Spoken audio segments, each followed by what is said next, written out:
300-pound dudes tackling you on a frozen field, the last thing you want to do is stay out there. Believe me, the Rams players were thinking about the jacuzzi at their team hotel, that they find it laughable, but more laughable if they totally disregard the trade whatsoever. This guy has transformed the balance of power in the Eastern Conference. And you could argue the entire defense is going to be absolutely ferocious next year. But if your number one priority is to win a Super Bowl, then J.J. Watt is making a grave mistake. To ride this Chad Henne experiment for an entire game, I might need a whole bottle of Hennessy just to get through that. Guy who's won 8 division titles, who's made 5 AFC championship appearances, who's reached the Super Bowl 3 times and has won 2 Super Bowls for this organization. Aaron Rodgers has only won 1 Super Bowl with Green Bay. Drew Brees has only won 1 Super Bowl with New Orleans. There's only 13 quarterbacks in NFL history that have won multiple Super Bowls, and Big Ben is one of those individuals.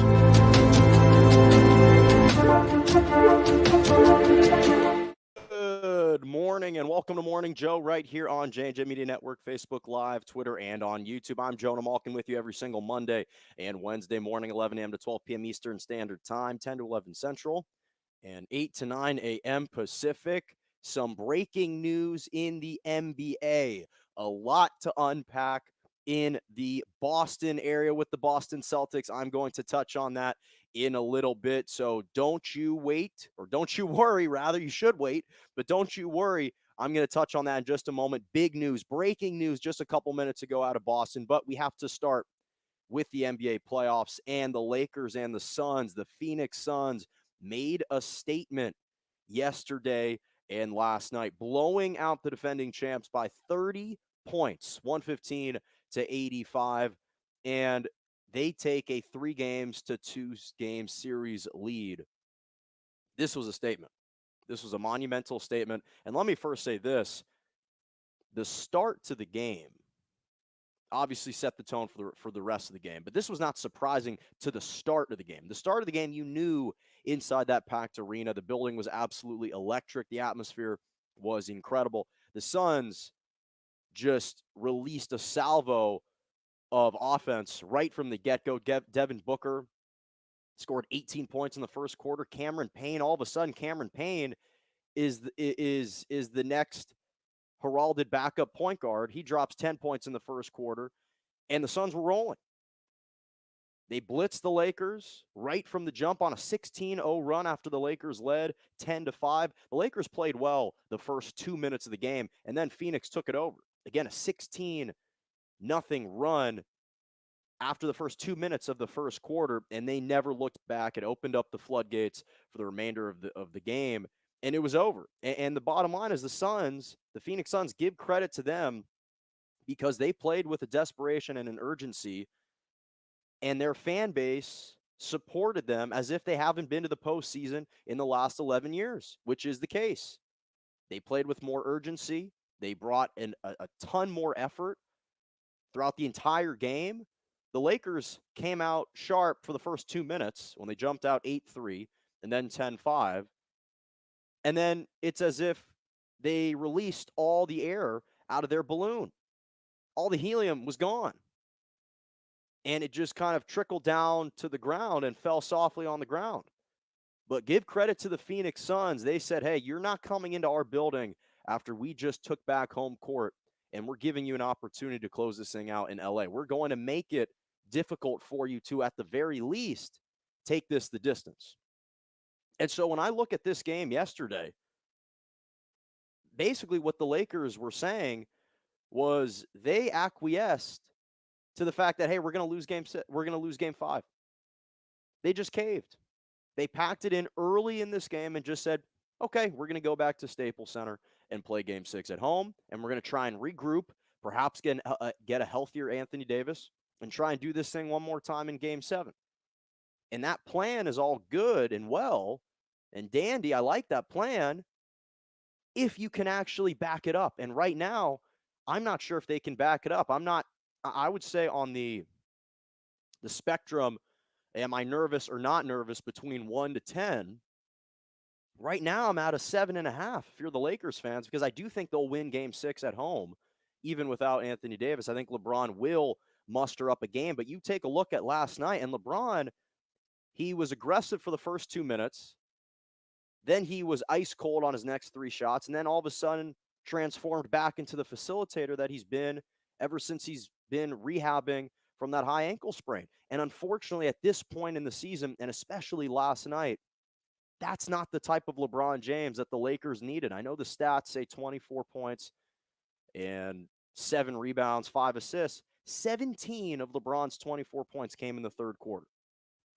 He hit 5 3-pointers all in the third quarter, but that was too late.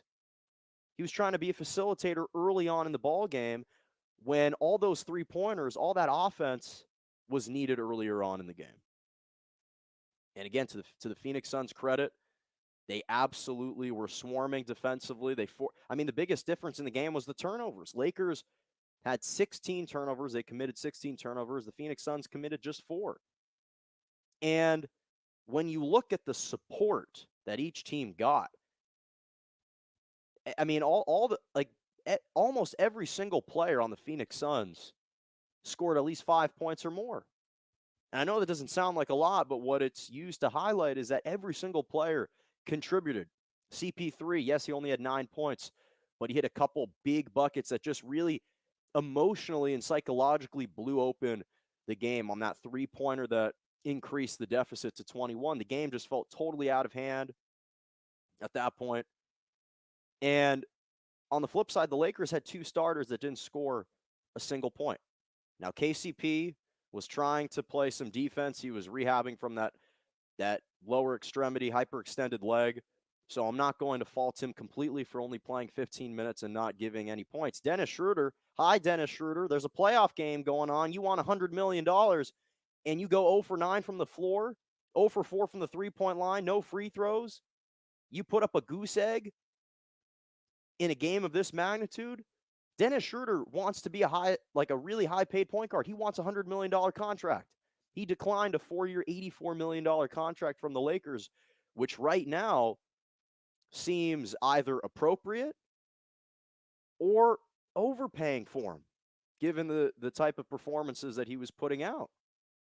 Dennis Schroeder in the wins this year, in the 2 wins against the Phoenix Suns this postseason, averaging 22 points on 52% shooting. And on the 3 losses for the Lakers this year, against the Phoenix Suns in the first round, 7 points on 28% shooting. So Schroeder goes 0 for 4 from the three-point line. Kuzma goes 1 for 5. Wesley Matthews goes 1 for 5. Caruso goes 1 for 4. McLemore goes 0 for 2 from the three-point line. And this has been the biggest problem that has plagued the Lakers all season and all year, is their inability to shoot the three-point shot. That's been the biggest problem in the game. And for their series, they cannot hit a three-point shot. They ranked 25th in the NBA last year, or this past season, and they were 15th out of 16th shooting the ball at a 31.4% clip from the three-point line. That's 15th out of 16 NBA playoff teams that are in the playoffs this year. So to me, what this feels like LeBron James and the Cavaliers from 2018. LeBron James carrying that team of misfits all the way to the finals. When he brought an injured Kevin Love, hobbled Kevin Love, Tristan Thompson, Cuckoo J.R. Smith, George Hill, even actually Jay Crowder was on that team. Jeff Green, Rodney Hood, a bunch of these guys. And in that Eastern Conference Finals against the Celtics, when it went 7 games, the Cavs lost all 3 road games by pretty substantial margins. They won all 3 home games because LeBron was heroic in those games. And then in Game 7 on the road at Boston, that's when LeBron James drops 35 points, 15 rebounds, 9 assists, and the Cavs win 87-79 to survive the Celtics, a young and up-and-coming Celtics team, to reach the finals to ultimately get waxed by the Warriors in 4 games. LeBron hasn't summoned that yet. And so at this point, I'm not sure if he will. At some point, he will, and I hope he does because they need it absolutely right now. He didn't summon that, and they're going to absolutely need for him to be great in game 6. They're going to need him to be. I mean, and let's see, Devin Staub, man, the whole street clothes look for players on the bench is whack as hell. Look like a professional. I agree. And how about that Schroeder stat line? You're absolutely right. Appreciate the comment. Your next comment about Stevens in Boston, I'm going to touch on the Boston Celtics news in just a couple minutes, so don't go anywhere. There is breaking news in Boston, which I will touch on. But to hit your first point, which I appreciate, Schroeder, again, 0 for 9 from the floor, 0 for 4 from the three-point line. Again, I said Dennis Schroeder wants to make $100 million. You can't just do it. You can't be just a defensive stalwart trying to pick up CP3 full court and expect to make $100 million. That's not going to happen. It's not going to happen. And I like Dennis Schroeder. I think that he is a really good player. And when he's on, he adds a different dynamic and a different element to a Lakers team that they're missing oftentimes. But it needs to come through. It needs to come through big time. Speaking of coming through big time, did you watch that Denver Nuggets Portland Trailblazers game last night? Oh my. Wow. That was one of the greatest performances in a losing effort that I've ever seen. The Portland Trailblazers lost to the Denver Nuggets 147 to 140 in double overtime last night.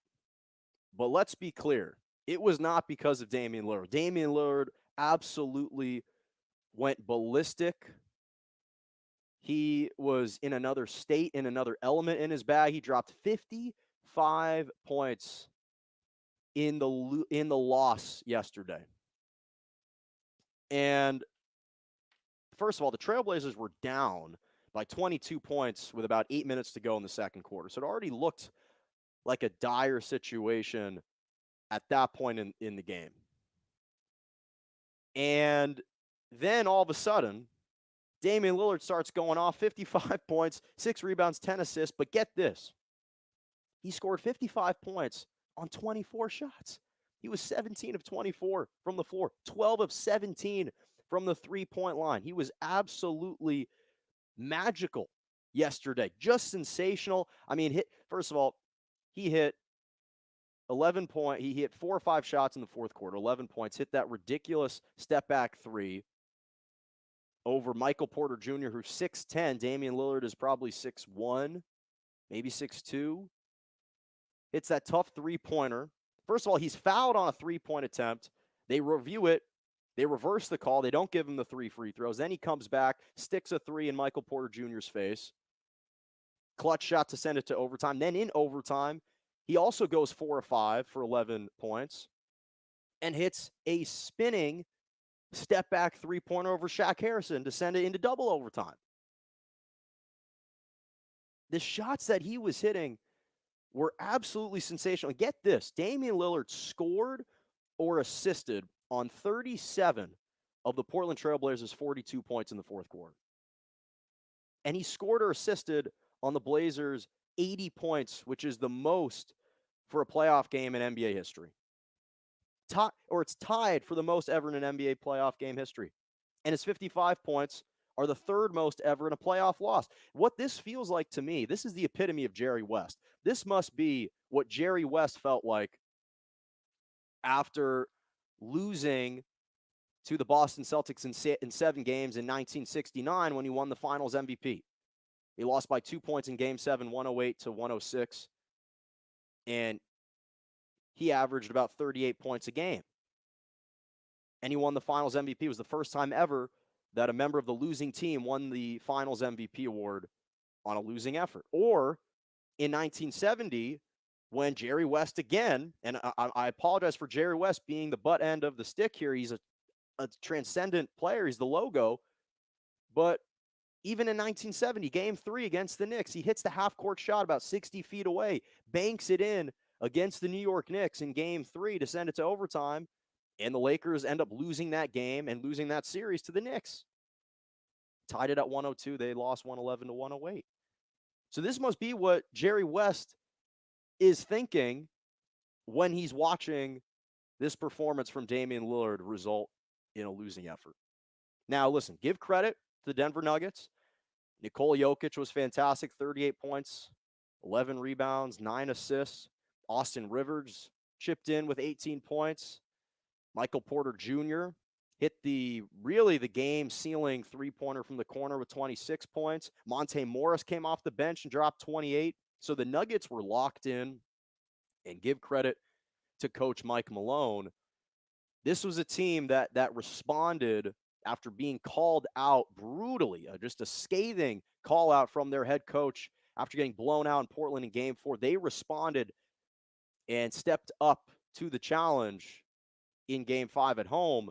But make no mistake, this was an absolutely demoralizing loss for the Portland Trail Blazers for a number of reasons.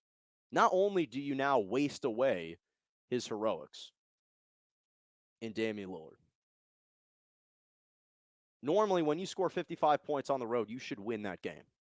But beyond that, his teammates didn't even help him out. Robert Covington missed a blown dunk, a wide-open dunk. He cocked it back too hard and missed it. C.J. McCollum steps out of bounds on the sideline when you're down 3 in double overtime, trying to tie it with a chance to tie it. And you turn the ball over. On a night when this guy is dropping 55 for you, he even banked in a 3, which is typically a harbinger for a win. That's normally a tell sign that this team is going to win this game. What this reminds me of, this is akin to LeBron James in the 2018 Game 1 Finals against the Golden State Warriors, where he drops 51 points, 8 rebounds, 8 assists, and George Hill splits a pair of free throws down the stretch, and J.R. Smith forgets the time and score, forgets the clock situation, and they end up losing overtime. That marvelous performance, all for nothing. The closest thing when it comes to degree of difficulty, now these next examples were all en route to an actual win, a winning performance in the postseason, but I have to think back to Reggie Miller's 8 points in 9 seconds as far as degree of difficulty, or Tracy McGrady, 13 points in 33 seconds against the Spurs, or Kobe in 2013 against the Raptors, where he makes 3 3-pointers in the final minute in regulation to send it to overtime. Then he runs past Aaron Gray and dunks it home in overtime to seal the win. I have to think back to those types of performances, but those all resulted in wins. This resulted in a loss. And it's unfortunate because for the Portland Trail Blazers, this is their reality. The last 5-6 years, you've got a franchise player and a true leader and one of the clutchest performers in NBA history in Damian Lillard. And for the last 5-6 years, this has been their ceiling. They're a really good team, but they have an inherent ceiling. And it's not Damian Lillard's fault. There's got to be some shakeup there. Even if they go on to win this series, it just further elucidates and highlights some of the shortcomings of this roster surrounding Damian Lillard. And this roster isn't good enough to win a championship. And it's a shame because when you have a talent like that, who's so dialed in, that's what you're expecting. That's what you're expecting.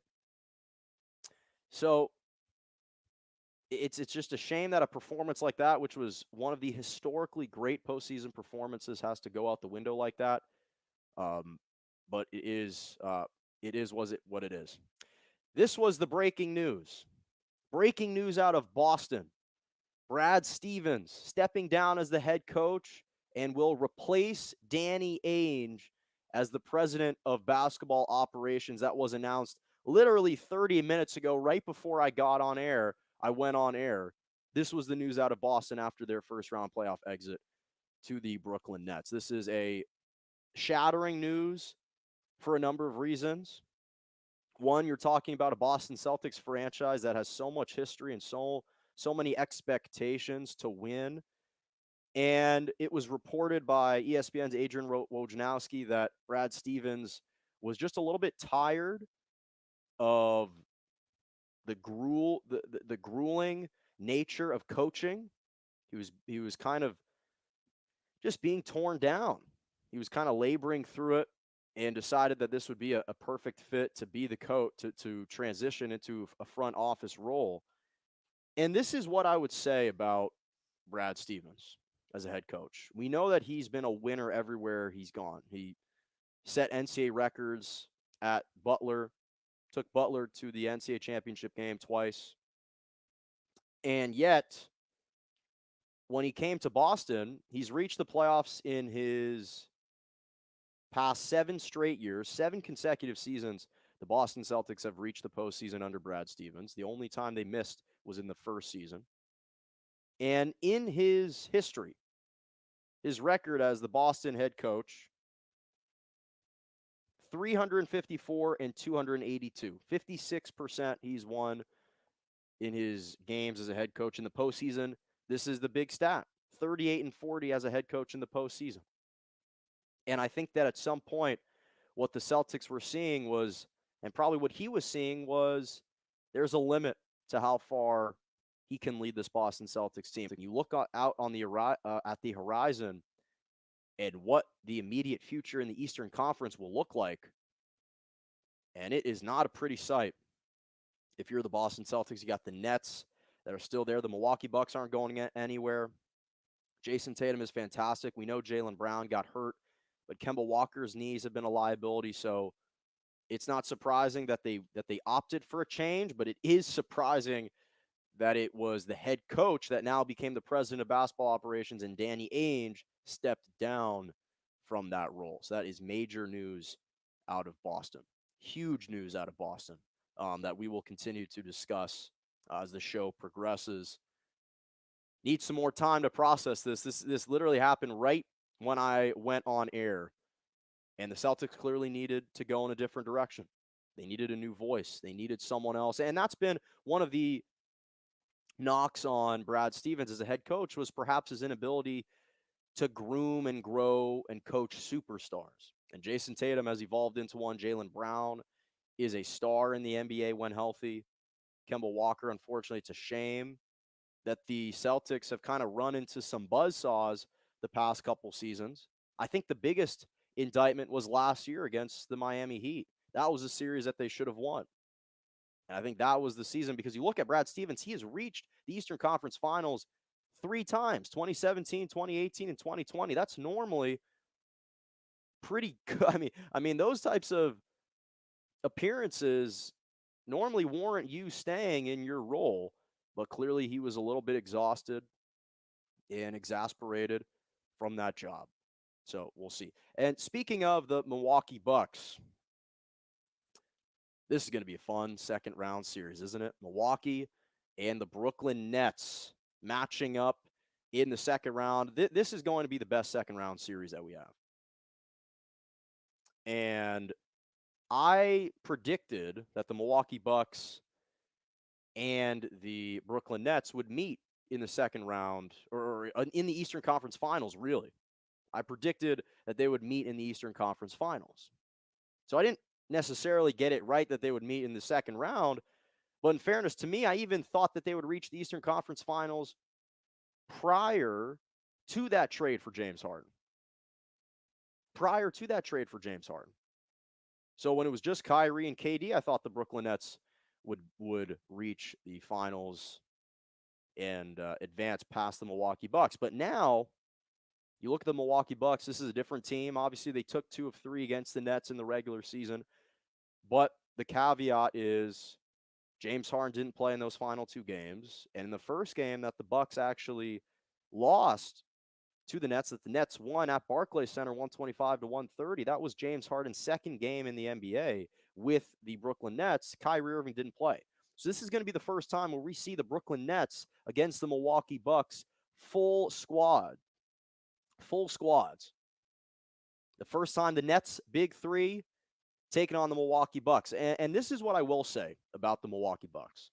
I absolutely love what I've been seeing from the Milwaukee Bucks. The composition of players and the makeup of this team, there is something different brewing and percolating in Milwaukee. This is a different Milwaukee Bucks club. I think that the additions of Drew Holiday, PJ Tucker, Bobby Portis have added a little nastiness, a little physicality, a little toughness, and a little veteran leadership that was missing from this team a season ago.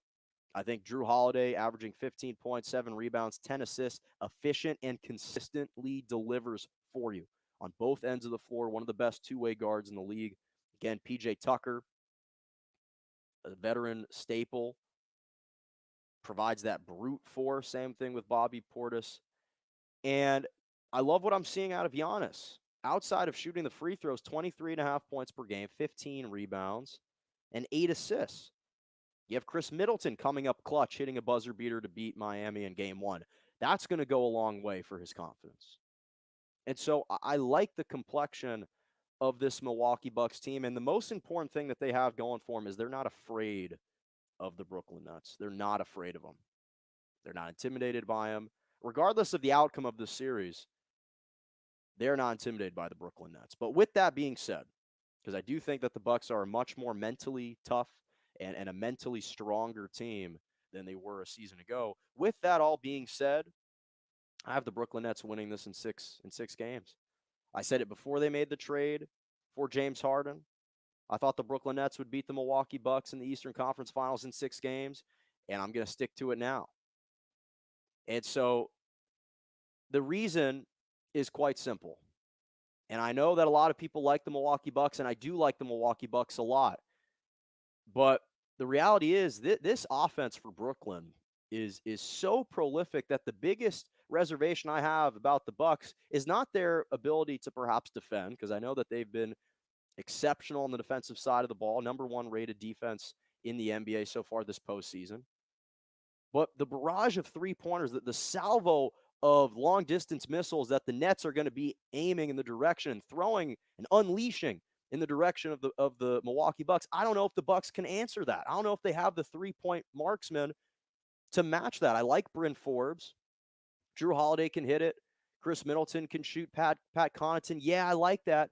But with the exception of 3 guys on the Brooklyn Nets, Nick Claxton, DeAndre Jordan, and Bruce Brown, every single other player can hit the 3 ball at a high clip. When you've got 3 guys that can go off for 104 points, I don't care who it's against. James Harden, Kyrie Irving, KD dropped 104 points against the Boston Celtics. I don't think people fully have grasped the magnitude of that. 104 points among 3 guys in the same game. KD's been averaging 35 points and 8 rebounds on 55% shooting, 45% from the three-point line. James Harden giving you 26 and 11, shooting the same exact numbers as KD, 55% from the floor, 45% from the three-point line. Kyrie's doing his wizardry with his dribbling display, just toying with guys, 25 points. Just dropped 39. And then everyone talks about the big 3. It's really a big 4 when you think about Joe Harris is in there as well, giving you 14 points on 54% shooting from the three-point line. Joe Harris. So I do think this series will be extremely tight and competitive. I think each game will be competitive. But at the end of the day, if you're talking about if every game is going to be close down the stretch, which is how we have to assume that it will be, and I'm relying on Chris Middleton to close every single game for me for the Milwaukee Bucks, or Kevin Durant or Kyrie Irving, I'm going with KD or Kyrie over Chris Middleton. That's really what it comes down to. I think each game will be close. I think it'll come down to the wire. But down the stretch, do you trust Chris Middleton to hit a buzzer beater like he did over Miami more times than Durant has done that in his career? I don't. And then, and by the way, in about a minute, Jonathan Rifkind is joining me onto the show. Just a quick thought: Clippers and Mavericks tonight. Game 5 is tonight, and this is going to be exciting. This is one of the most perplexing and really befuddling series I've ever had to try and analyze, because the way that the momentum has oscillated and just swung on this pendulum from game to game, you have no idea. I think this is like betting craps going to Vegas on who's going to win this game. All the odds, everything is screaming Clippers. And I want to say that the Clippers are going to win this game in game 5. I really do.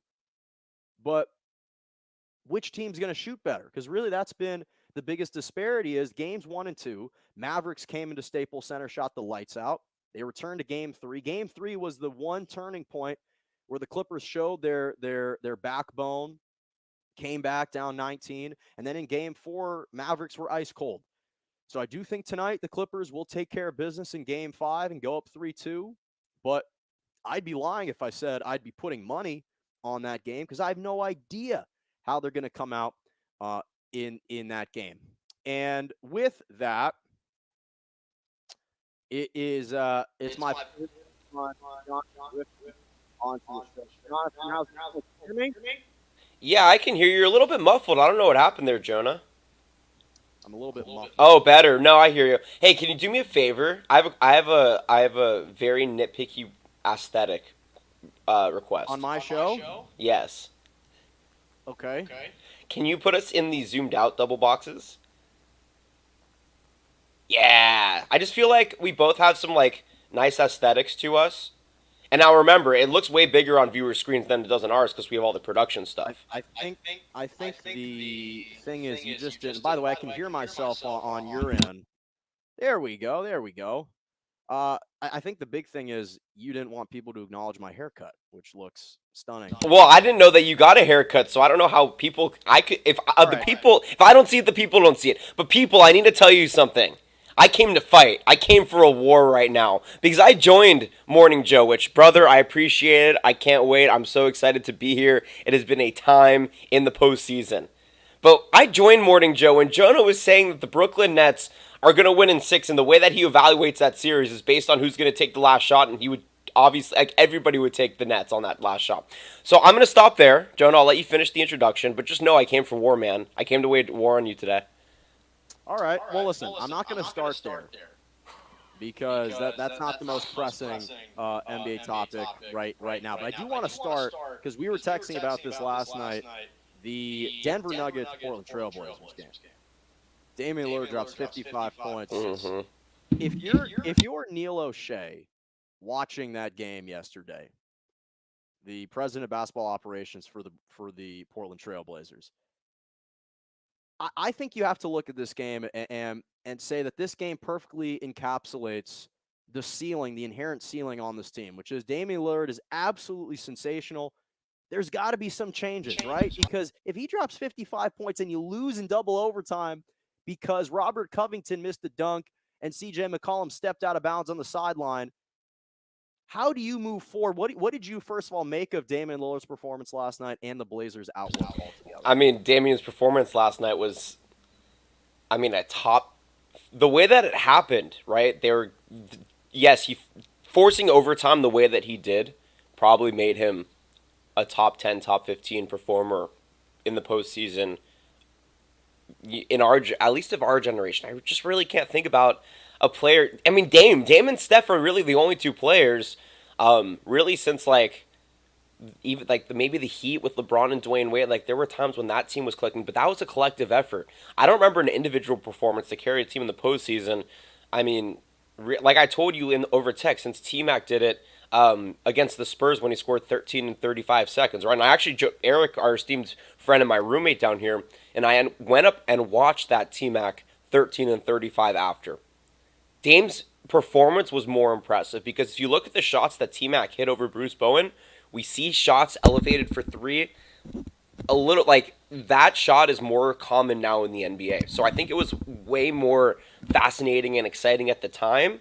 And nobody scores points in bunches like that. So I still give that to T-Mac. But the way that Dame was hitting these shots, I mean, shoving guys off of him, tiptoeing step backs, pulling up from 40 feet on the left wing. I mean, none of this was a natural way to score. And the only person that we see this from on a consistent basis is Steph. However, we don't see from Steph is shooting, something like 60% from the field. Right, Jonah? Am I right on that? He only took 22 shots, 17 for 22. Am I right on that?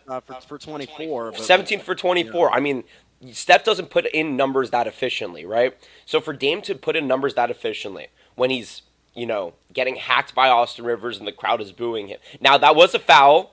That was a foul. They made the right call to reverse it to a non-shooting foul. And guess what? You still get burned. We all knew that. It was like Tatis. I don't know if you saw against the Astros when he popped out into foul territory and they missed the foul ball, and then they give it to him and he jacks a 3-run shot to tie the game and they go on and win. This was the same exact situation. The problem is that Fernando Tatis has pieces around him to help him score points in that Padres offense, and Dame Lillard doesn't. So Jonah, to answer your question, keep Dame the same. They're in the same position the Celtics are. Okay. I think you should. So this was going to be my follow-up question, which was speaking of pieces to help. I said this a couple days ago, Johnny, and really even after Tatum dropped 50, I actually felt badly watching Jason Tatum out there. Mm-hmm. Not just yesterday, but because it doesn't matter because they're not going to win, right? Johnny, it took Jason Tatum dropping 50 points to barely eke out a home win against this team. You drop 40 points in game 4, means absolutely nothing. Doesn't do anything. You get blown out.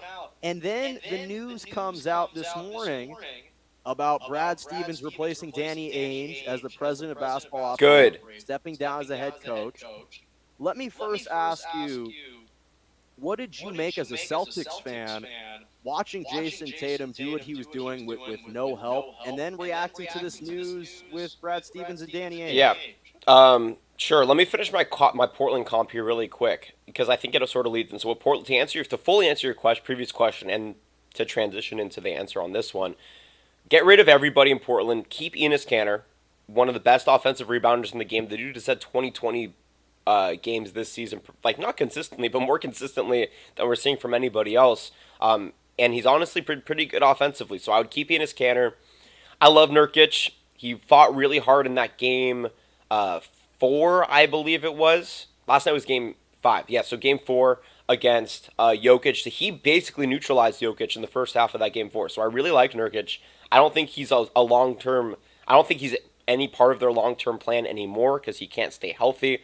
And CJ can't be the number 2 to Dame without there being somebody to be the number 2 to CJ. He's not like Klay. He's not going to be a natural creator for everybody else like Klay can, and Klay's a better defender. What CJ needs to do is play more like JJ Redick. Curl off of screens. They play the ball down low and he opens up the pocket on a floppy play or on a pocket into the corner.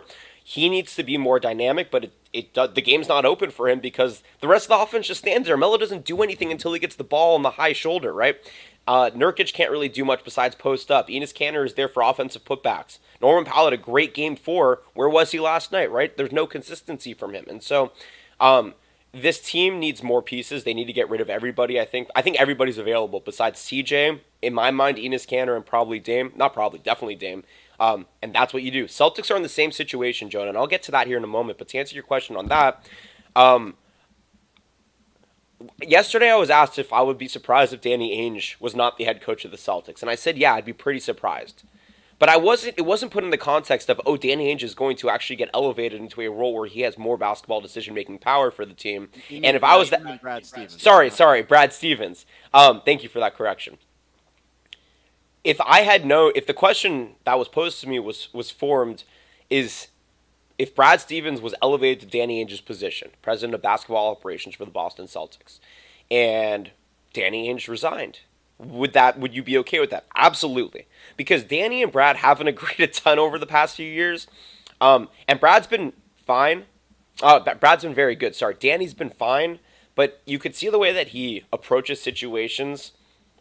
He does more what he feels and not necessarily what may be best for the team. Getting rid of Tice was a good example of that. Yes, Rob Williams has emerged. Now, I thought prior to Tice being traded, Rob Williams already emerged as the team's franchise center, at least for the near future.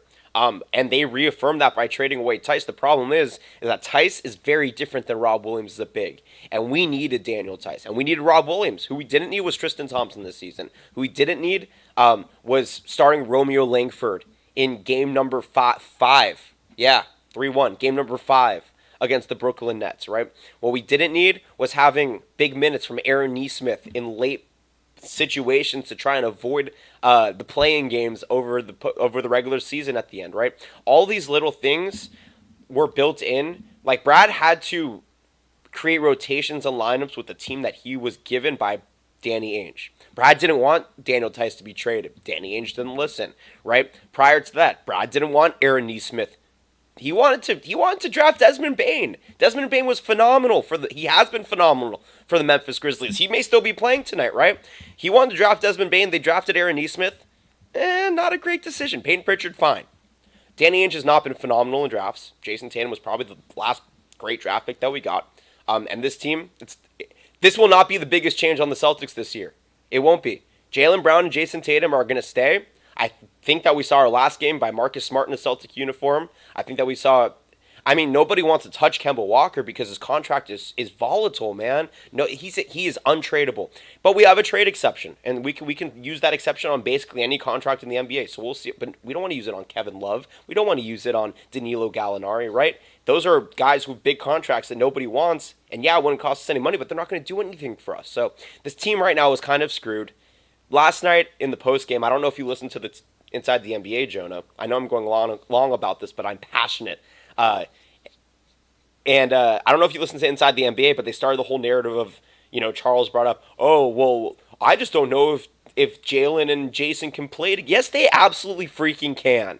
They absolutely can play together. They're not taking turns. They don't have continuity around them, and it affects the ability for both of them to perform at a high level, right? There's a reason that Dwayne Wade and LeBron James played together. There's a reason that there are younger guys on different teams that can play together. James Harden and Kevin Durant and Russell Westbrook were very young on the Thunder.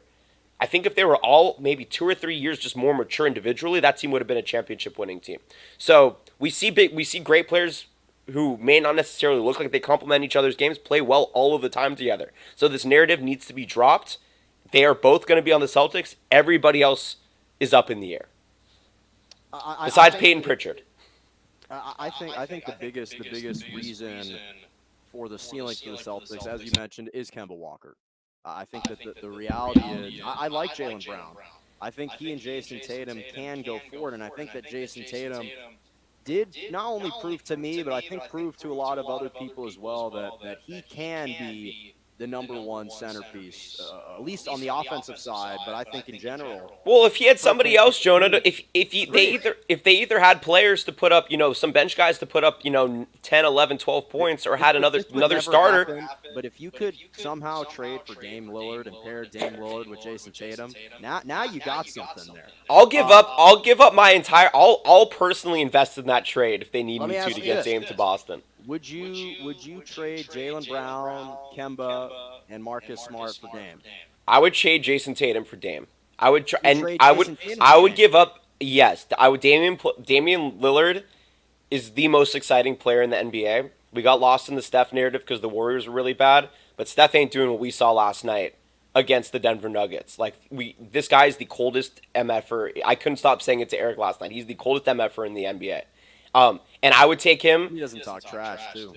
He just and then if you listen to the post-game press conference, Jonah, he echoed exactly what you said. They goes, "What do you feel about your performance tonight?" He did not say one thing about what he felt. He said, "It doesn't matter. We lost. We have to win our next 2 games. That's what matters." This guy is on a different level. He's just on a different level. Jason Tatum isn't thinking that way right now. Jason Tatum is thinking, oh, I grew up with Bradley Beal. I want to score more points than Bradley Beal because he's my big brother and I want to stick it to him, right? Oh, KD, wow, KD. This guy still kind of gets mesmerized by the superstars of this league. And it's fine because he's becoming one and it's a major transition. But at some point, cool, man, you scored 50 against the Nets. I don't think KD, Kyrie, or James Harden really cared. Mostly number one because, they barely lost. But look, you brought it up right before you brought me on. Look what happened that last game. All 3 of them were able to do whatever they wanted, right? And it was because the Celtics are so bad. Kemba Walker may be as bad as Trae Young defensively. And Trae Young is statistically one of the worst defensive perimeter players of all time. So let's stick with some of these younger superstars. Sure. The one thing that I will say that I've loved about this NBA postseason, that it's I think just clarified for us is there are a lot of young, promising players that are stepping up. Things are going to get good, man. So look at the Western Conference. We have no idea who's going to make it to the championship. So let me ask you, though. Out of these 3 young stars. Okay. All right. Trae Young, Devin Booker, and Ja Morant. Which one of those three have you been most impressed with in this postseason? Ja Morant. Like, dude, like, Devin Booker has like the Phoenix Suns.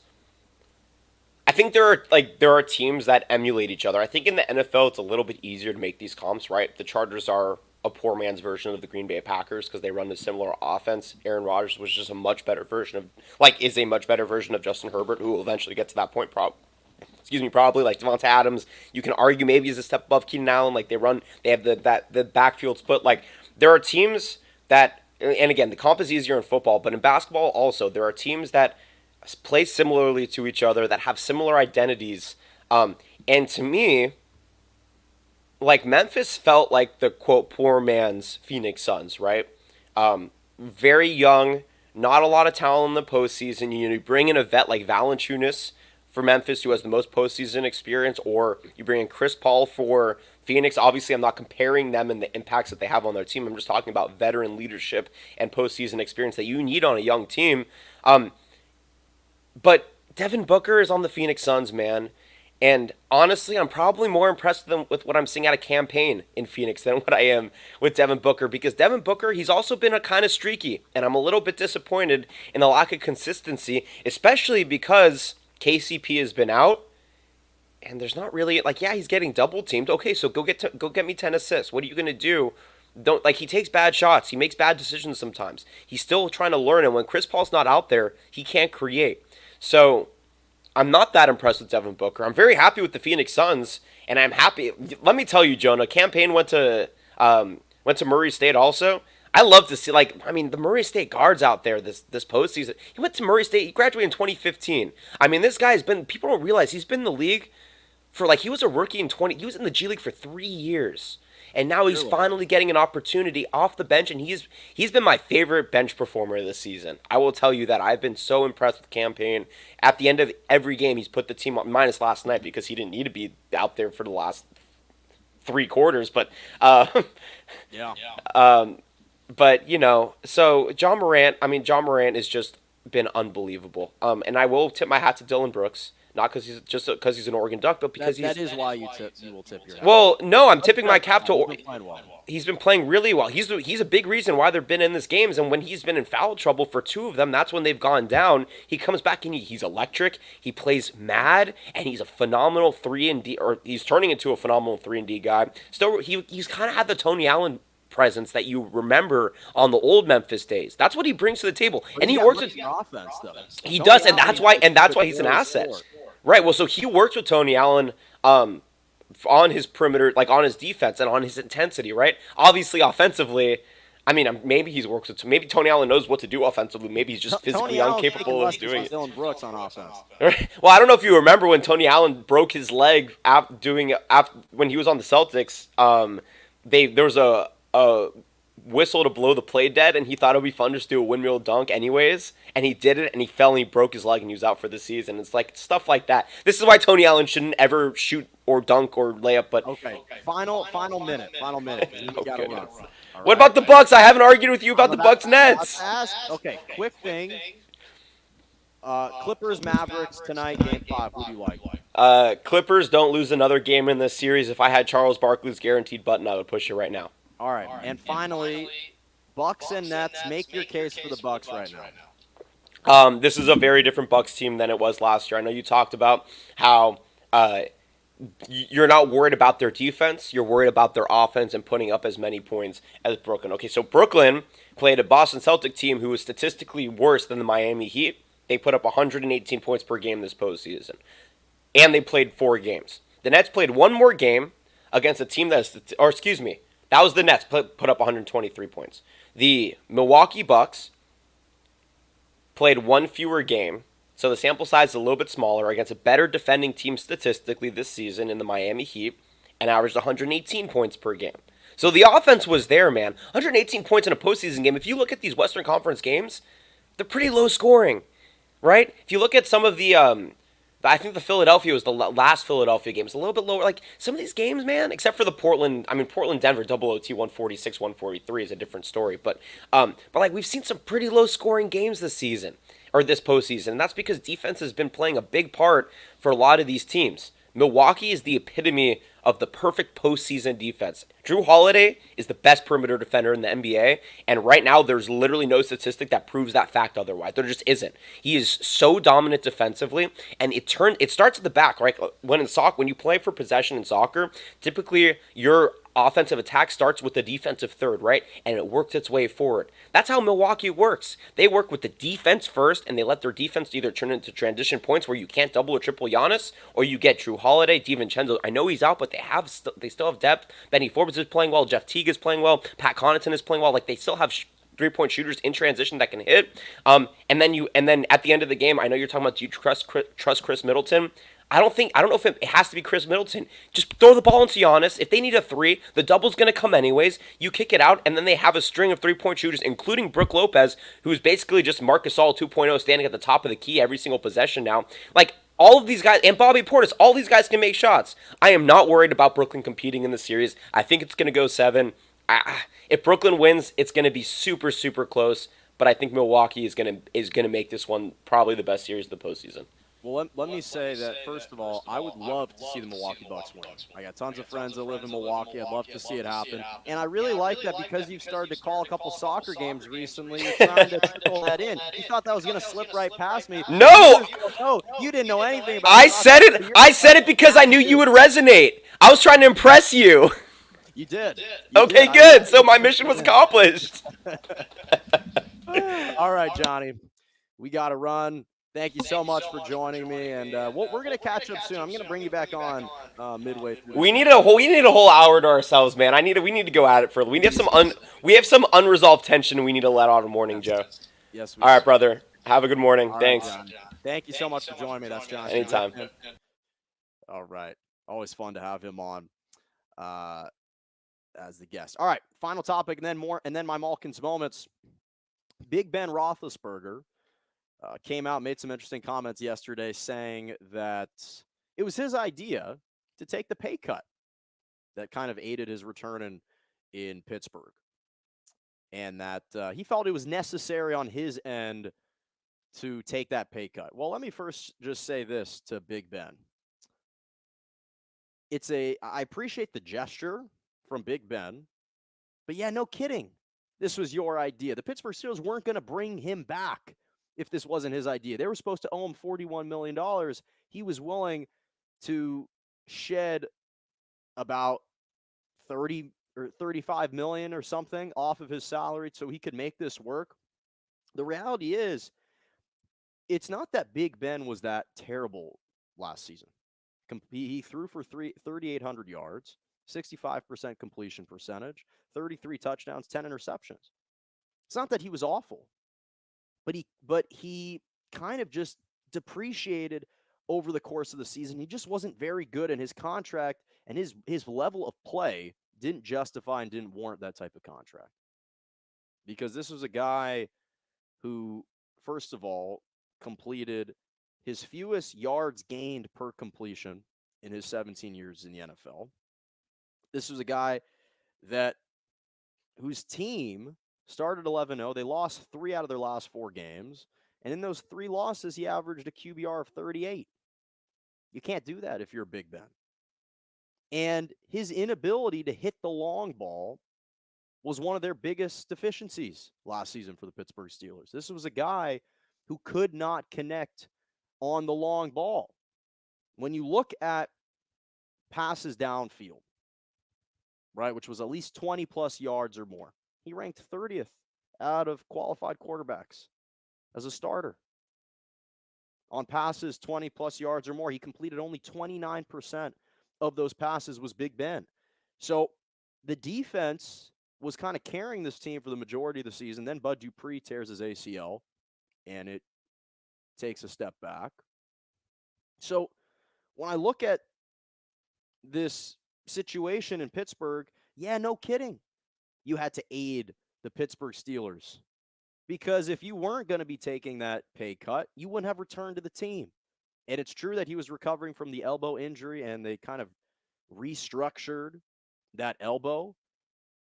But even with that being said, excuse me, even with that being said, if you're Big Ben, you just weren't as good last year. Your play did not warrant that type of contract. So I appreciate it. This is like if someone like me as a broadcaster who's a talking head getting paid $4, $5, $6 million a year, or broadcasting a nationally televised broadcast like an NBA Finals, and you've been doing it for years and you've been fantastic, and all of a sudden you're still getting paid that salary, but you're getting older in age, you're a lot slower, and you're botching all these on-air calls, yeah, your networks are going to be pretty pissed. And if you try to come back and you say, well, I decided to take a step back and let some of the younger thoroughbreds get upgraded and elevated to the A team, and I was willing to take a big salary cut. So, yeah, no kidding. Because the networks don't, they would have wanted you to retire. The Pittsburgh Steelers were hoping Big Ben was going to retire.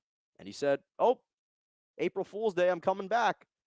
So I appreciate Big Ben coming out and saying this, but we all knew that had he not been willing to take this pay cut and quote unquote aid the Pittsburgh Steelers, help them out to bring in new talent, he wasn't going to be a player that returned to their team. So that's what I have to say about that. Final topic, my Malkins moments. Got a couple big ones for you. First of all, in the WNBA, the Phoenix Mercury guard Kia Nurse hit a 60-foot half-court shot at the buzzer to beat the Chicago Sky 84-83. Big shout-out to the Phoenix Mercury. Even Diana Taurasi was in attendance for the Suns-Lakers game last night, so shout-out to them. And Damian Lillard, as I said, dropped 55 points in an NBA playoff record, 12 three-pointers made.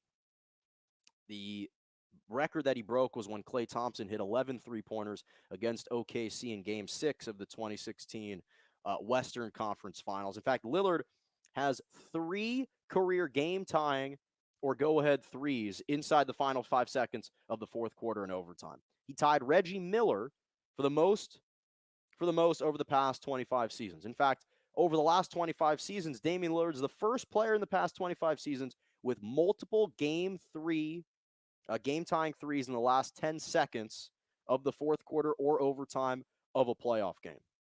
He's got 2 career playoff games with at least 10 three-pointers, which is the best in the NBA. So big shout out to Damian Lillard. It's a shame that the Trailblazers came up just short last night. All right, that's all the time that I got for today. Thank you so much for joining me right here on Morning Joe every single Monday and Wednesday morning, 11 a.m. to 12 p.m. Eastern Standard Time, 10 to 11 Central, and 8 to 9 a.m. Pacific. Make sure to like, subscribe to my YouTube page, follow me on Twitter, and as always, have a lovely rest of your Wednesday morning. Enjoy the rest of the NBA playoffs this week, and I'll see you on Monday.